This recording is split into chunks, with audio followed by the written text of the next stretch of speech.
Hello everyone, welcome to another mini blog. আগের mini ব্লগে তোমাদেরকে বলেছিলাম আমরা এসেছি বিয়েবাড়িতে। তো বিয়েবাড়ির সমস্ত ব্লগ তোমাদের সাথে পরে শেয়ার করব। আচ্ছা, তো আমাদের বিয়েবাড়িটা ছিল বর্ধমানে। আর বর্ধমানে যেহেতু এসেছি, আর সেদিন ছিল শিবরাত্রি, তো শিবরাত্রির দিন তো বর্ধমানে 108টা শিব মন্দিরে পুজো দিতে যেতেই হয়।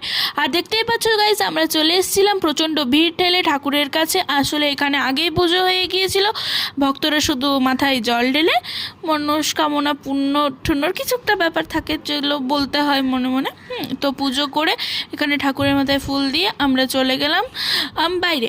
এবার বাইরে আমরা একটু সেলফি নিচ্ছিলাম আর কি, সেরকম কিছুই না।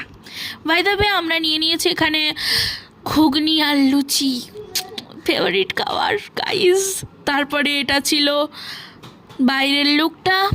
আর তারপর রাস্তা দিয়ে বেরোতে বেরোতে সোজা পেয়ে গেলাম কতগুলো সাইডে মানে ফুলের মালার দোকান। আর এখানে নিয়ে নিয়েছিলাম আমি একটা আইসক্রিম। আর এই দেখো গাইজ, এটা হচ্ছে মোস্ট ফেভারিট জিনিস। তো দেখা হচ্ছে পরের মিনি ব্লগ।